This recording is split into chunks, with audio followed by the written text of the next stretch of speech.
मैं उत्तराखंड नैनीताल का रहने वाला हूँ। ऑलरेडी मैं बिज़नेस कर रहा हूँ, मतलब सेल्फ एम्प्लॉयमेंट है मेरा हार्डवेयर का। बट मेरे मतलब मैंने सोचा था एक बिज़नेस, वो बिज़नेस ये था कि बुरास का फूल होता है, वो होता है उत्तराखंड में 3 से 4 हज़ार की फीट की ऊंचाई पे मिलता है।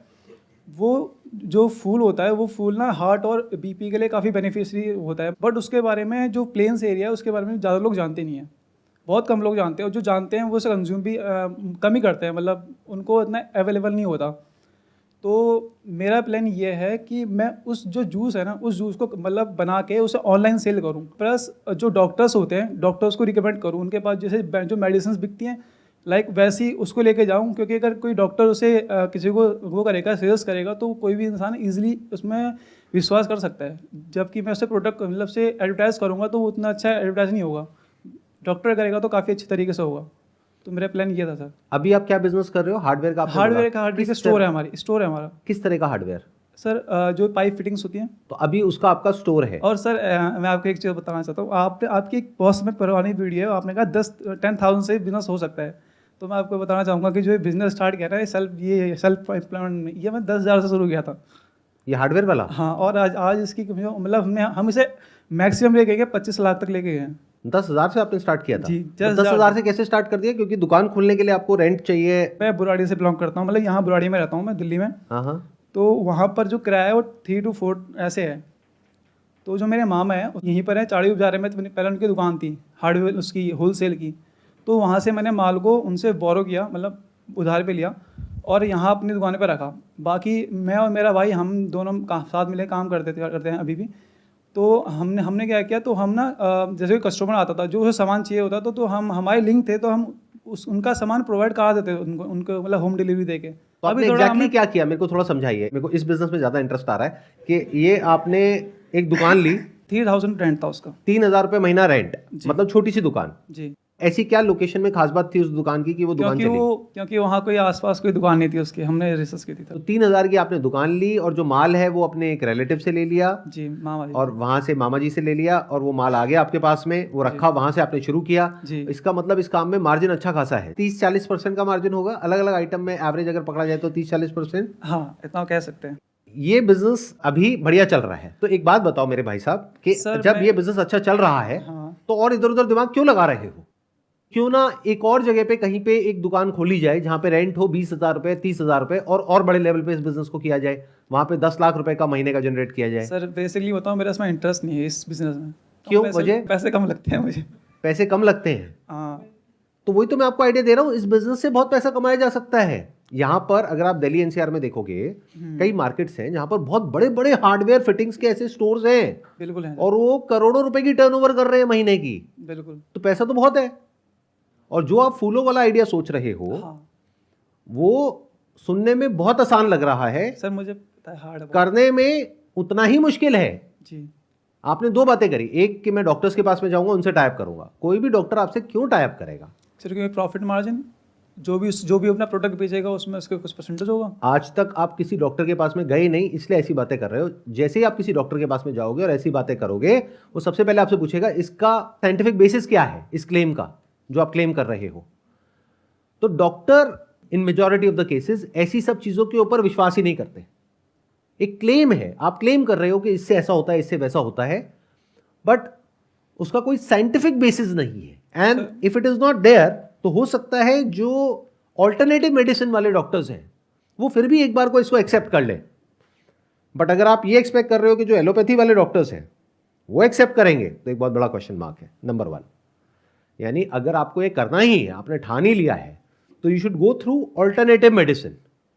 बट वहां पर भी ऐसे एक दो प्रोडक्ट्स नहीं है, ऐसे बहुत सारे प्रोडक्ट्स हैं।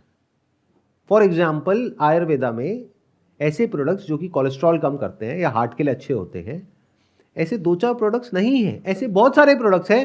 एंड ये जो आप बोल रहे हैं ना कि इस फ्लावर का इस तरीके से जूस बनाया जा सकता है जो ऐसे अच्छा होता है, वो ऑलरेडी हो रहा होगा। यस सर, हो रहा है, एग्जैक्टली हो रहा है। तो ऑलरेडी बहुत सारे ब्रांड्स हैं जो उसमें काम कर रहे हैं। सर लोकल ब्रांड्स है ना। दो तरीके से काम हो रहा होगा। एक वो जो कि लोकल वहां पे जो ब्रांड्स हैं वो बना रहे होंगे, उन्होंने वहीं छोटी मोटी शॉप ओपन कर ली होगी और वो बेच रहे होंगे बॉटल्स में करके, राइट। दूसरा क्या हो रहा होगा जो मैं बताता हूं आपको, क्योंकि इसकी मेडिसिनल वैल्यू है, अगर एक्चुअल में है तो। Yes sir. अगर नहीं है, सिर्फ कहानियां हैं, तो बात अलग है। अगर एक्चुअल में है तो बहुत सारी ऐसी फार्मा कंपनीज होंगी जो आयुर्वेदा में डील करती है, ऑल्टरनेटिव मेडिसिन में डील करती है, वो इसको ऑलरेडी क्रैक कर चुके होंगे। वो बात अलग है, आपको पता नहीं है। किसी आयुर्वेदिक मेडिसिन के स्टोर में जाओ, जाकर के बोलो कि मेरे को इस तरह का जूस चाहिए, अगर ये इफेक्टिव होगा तो बहुत सारे ब्रांड्स के जूसेस वहां पे आपको मिल जाएंगे। और अगर नहीं मिल रहे हैं, दैट मीन्स इसकी इफेक्टिवनेस पे एक बहुत बड़ा क्वेश्चन मार्क है। होता क्या है, देखना, ध्यान से समझना। मैं एक बहुत मजेदार इंसाइट आप लोगों को बताता हूं। जब हमारे माइंड में कोई आइडिया आता है ना, तो एक लिमिटेड नॉलेज हमारे पास में होती है, लिमिटेड इंफॉर्मेशन होती है, लिमिटेड एक्सपीरियंस होता है। ऐसा तो नहीं है ना आपने पूरी दुनिया देख ली, सारी दुकानों पे चले गए, सारे आयुर्वेदिक मेडिसिन के भी स्टोर देख लिए और एलोपैथिक मेडिसिन के भी देख लिए, सब कुछ देख लिया। नहीं, आपने क्या किया, आप उत्तराखंड से हो तो आपने एक लिमिटेड दुनिया को देखा और उसके बेस पे कुछ अजम्पशंस ड्रॉ कर लिए कि अच्छा ऐसा होता है। The moment you go in the market, तो आपको पता लगता है कि मैं अकेला नहीं हूं जो इस तरह से कुछ सोच रहा हूं।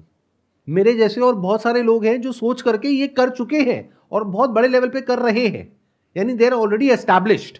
तो मुझे अब उनसे कॉम्पीट करना होगा और उनसे कॉम्पीट करने के लिए मुझे बहुत पैसा चाहिएगा, क्योंकि उनके पास में ऑलरेडी बहुत पैसा है। तो वहां पे एक बहुत बड़ा क्वेश्चन मार्क लगेगा। प्लस एक ऐसी इंडस्ट्री को आपको समझना पड़ेगा, क्रैक करना पड़ेगा जीरो से, जो सुनने में बड़ा अच्छा लग रहा है कि भाई फूलों का जूस निकाला और वो पिया और वो अच्छा है हेल्थ के लिए, यहां तक तो ठीक है। But the moment you package it, तो उसकी एक एक्सपायरी डेट आ जाती है, उसमें बहुत सारे रूल्स एंड रेगुलेशंस आ जाते हैं। उसके अंदर आपको प्रिजर्वेटिव भी ऐड करना होगा, अगर लंबे टाइम के लिए उसको प्रिजर्व करना है। शेल्फ लाइफ अच्छी होनी चाहिए, उसकी मार्केटिंग भी चाहिए, पैकेजिंग भी चाहिए, मतलब बहुत कुछ चाहिए, प्रोडक्शन से लेकर के मार्केटिंग तक बहुत कुछ चाहिए।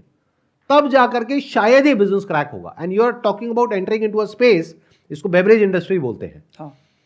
इसके दो तरीके हैं, एक है आप कंज्यूमर स्पेस में एंटर कर जाओ एज अ बेवरेज, उसको क्रैक करना is next to impossible with limited funding, which I am assuming कि आपके पास में लिमिटेड फंडिंग है, क्योंकि आपने बहुत छोटे लेवल से शुरुआत करी। तो आपके पास में ऐसा नहीं है कि 2-4 करोड़ रुपए पड़ा है कि डूब भी जाए तो फर्क नहीं पड़ता। मैं ठीक कह रहा हूं कि अगर आप इस बिजनेस को करोगे भी तो कितने पैसे से करोगे, 2 लाख 5 लाख, उससे कुछ नहीं होने वाला as far as consumer space is concerned. अब दूसरा स्पेस आता है मेडिसिन स्पेस। उसमें भी कहां जाना पड़ेगा, alternative medicine, not allopathic medicine. अब अगर आप ऑल्टरनेटिव मेडिसिन में जाते हो और वहां पर एक ब्रांड बनाने के बारे में सोच रहे हो, again it is very difficult to crack. और अगर ये इफेक्टिव होगा तो इसके बहुत सारे ब्रांड्स ऑलरेडी होंगे, अगर नहीं है तो there is a big question mark on that.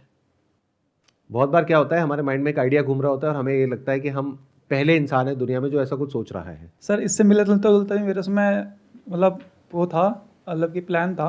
वो प्लान ये था कि जो ये कह रहे हैं कि होटल्स कह रहे हैं ना, तो वही चीज़ हम ना ट्रैवलिंग के साथ कर सकते हैं। लाइक होटल है तो उनके साथ उनके जो मतलब जो वहाँ घूमते हैं, कोई जाएगा तो वो ऑब्वियसली बात है घूमेगा भी।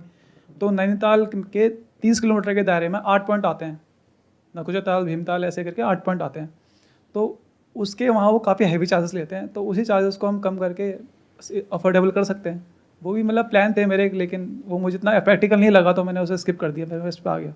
एक बात कहूं, बुरा तो नहीं मानोगे? जी सर। बोलूं या नहीं बोलूं? जब बोलिए, बिल्कुल सर।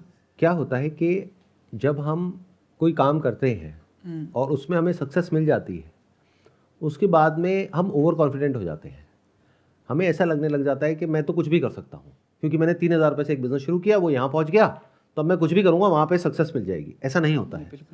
इसको आप चांस कहो या डेस्टिनी कहो कि आपने पहला बिजनेस किया और उस पहले बिजनेस में ही इतनी बड़ी सक्सेस आपको ऑलरेडी मिल चुकी है, तो उसकी वजह से क्या गड़बड़ हो रही है, you are getting over confident. आपको ये लग रहा है कि अब मैं कुछ भी कर सकता हूँ किसी भी बिजनेस में, जबकि ऐसा होता नहीं है। नहीं, एक मिनट ध्यान से सुन लो, ध्यान से समझ लो। जो भी आप आइडियाज बोल रहे हो एक एक करके, ऐसे आई एम श्योर अभी आपने 2 आइडियाज बोले हैं, एक आप ट्रैवल से रिलेटेड बोल रहे हो, एक आप ये फ्लावर वाला बोल रहे हो, ऐसे और भी बहुत सारे आइडियाज आपके माइंड में घूम रहे होंगे। वो आते हैं सर, आते हैं ना। 90% चांसेस है कि वो सारे आइडियाज फेल होंगे, क्योंकि एक नई इंडस्ट्री में आप एंटर कर रहे हो, उसको क्रैक करना 2-4 साल लगेंगे, फिर आप उसको क्रैक कर पाओगे, फिर जा करके एक लेवल तक आपको पता लगेगा कि अच्छा अब ये फेल हुआ है, मतलब टाइम भी जाएगा और पैसा भी जाएगा। लेकिन जो आप ऑलरेडी क्रैक कर चुके हो, वो कहावत सुनी है ना आप सबने, घर की मुर्गी दाल बराबर। तो हुआ क्या है कि आपने कुछ बहुत बड़ा क्रैक कर लिया है ऑलरेडी, बट उसकी तरफ आपका ध्यान ही नहीं है। आपका ध्यान कहां चल रहा है कि अब मैं ये कर लेता हूं, अब मैं वो कर लेता हूं, अब मैं वो कर लेता हूं। अगर अभी आप ध्यान से अपनी पोजीशन को समझोगे तो you are in a very good position at this point in time. अब इस पोजीशन से या तो आप बहुत आगे जाने वाले हो लाइफ में, या कुछ बहुत बड़ी गड़बड़ होने वाली है। गड़बड़ क्या है? अगर माइंड में 36 आइडियाज घूमने लग गए, या तो वो आइडियाज में उलझ करके रह जाओगे, करने जाओगे तो पता लगेगा यार ये सोचना अलग चीज होती है, करना अलग चीज होती है, और करने लग गए तो वहां बिजी हो जाओगे, पता लगेगा यहां से भी काम से भी ध्यान हट गया। Although he is your brother जिनके साथ में आप काम कर रहे हो, but at the end of the day you are partners in a business. तो जहां उनको नजर आया कि आपका तो ध्यान ही नहीं है इस बिजनेस पे, आपका तो ध्यान और जगह पे है, तो ये बिजनेस भी हाथ से जाने का डर है। प्लस ये बिजनेस जितना बड़ा हो सकता है, अगर उसमें हमने एफर्ट नहीं लगाया तो वो एक बहुत बड़ी गड़बड़ है, क्योंकि हम उसको कैपिटलाइज नहीं कर रहे जहां पे हमारा ऑलरेडी एक्सपीरियंस है। मतलब ये मैं आपको बहुत एक्सपीरियंस के साथ बोल रहा हूं। अभी आपकी एज कितनी? 21 साल है, राइट? 22 साल है। ये बात अभी आपको समझ नहीं आएगी, मे बी जब 40, 45 साल, 50 साल हो जाएगी तब आपको ये मेरी बात समझ आएगी कि जब एक पर्टिकुलर चीज में हमको सक्सेस मिल जाती है तो उसको छोड़ा नहीं जाता है, उसको बिल्ड करना होता है। यानी वहां से कमाई भी हो रही है, सेल भी हो रही है, और सब कुछ सही चल रहा है, फिर क्या होता है, हम अपने कंफर्ट जोन में चले जाते हैं। हमें लगता है कि यार ये बिजनेस तो चल ही रहा है, चलो अब कुछ और सोचते हैं। This is a big mistake, क्योंकि वहां पर टाइम भी खराब होता है, पैसा भी खराब होता है। आइडियली करना क्या चाहिए? एक ऐसा बिजनेस जिसमें ट्रैक्शन आ चुका है उसको और बड़ा करने के बारे में सोचना चाहिए। तो क्या जो मैंने अभी कहा उससे कुछ समझ आया, कुछ क्लैरिटी आई आपको? हाँ क्या बताइए सर, जो जिसमें है उसी में ही रहना अच्छा है फिलहाल तो। क्या उसको बड़ा किया जा सकता है? ऑब्वियस सी बात है सर, लेकिन सर कितना? जिस पॉइंट ऑफ में अभी हम हैं ना, वहाँ से ऊपर उठना बहुत मुश्किल है। जितना अभी आए हैं ना, उससे जहाँ अभी आ रखे हैं अभी तक, वहाँ से ऊपर उठना काफ़ी मुश्किल है इस समय। ऐसा क्यों लग रहा है आपको? सर क्योंकि कंपटीशन बढ़ चुका है। एक बात बताओ कि ये जो हार्डवेयर फिटिंग्स है, हाँ इसकी डिमांड है या नहीं है? डिमांड है सर, कंस्ट्रक्शन की डिमांड हर समय रहती है, हमेशा रहेगी। ऑब्वियस सी बात। तो इट्स ऑल अबाउट कि जो आपने सीखा है 3 साल में, अगर उस तरीके से रिजल्ट नहीं मिल रहा है जो आप कह रहे हो कि अब आगे बढ़ना मुश्किल है, तो किसी अलग तरीके से देखो ना रिजल्ट कैसे मिल रहा है। प्लस ये आपकी इंडस्ट्री है तो आपके लिए सीखना बड़ा आसान है। अगर आज मैं इस इंडस्ट्री में आऊँगा तो मेरे लिए ये समझना बड़ा मुश्किल है, मेरे को 1-2 साल लग जाएंगे समझने में कि पूरा बिजनेस चलता कैसे है। क्या होता है ना, लाइफ में जो चीज़ हमारे पास होती है ना, वही हमसे सबसे दूर होती है। जैसे आंखें कभी खुद को नहीं देख सकती, आंखें पूरी दुनिया को देख सकती है लेकिन खुद को नहीं देख सकती। ऐसे ही जो हमारी सबसे बड़ी क्वालिटी है उसको हम खुद नहीं देख पाते। इस बिजनेस में मैं पर्सनली ऐसे बहुत सारे लोगों को जानता हूं जो बहुत बड़े लेवल पे बिजनेस कर रहे हैं, और आप भी जानते होंगे, आई एम श्योर। बट गड़बड़ क्या हो रही है, आप ये नहीं जानते कि और आइडियाज के बारे में जिसके बारे में आप सोच रहे हो, वहां पर इससे बहुत ज्यादा कंपटीशन है। जिस फील्ड में आप ऑलरेडी हो उसको क्रैक करना नेक्स्ट टू इम्पॉसिबल है, और इसको बढ़ाना बहुत आसान है।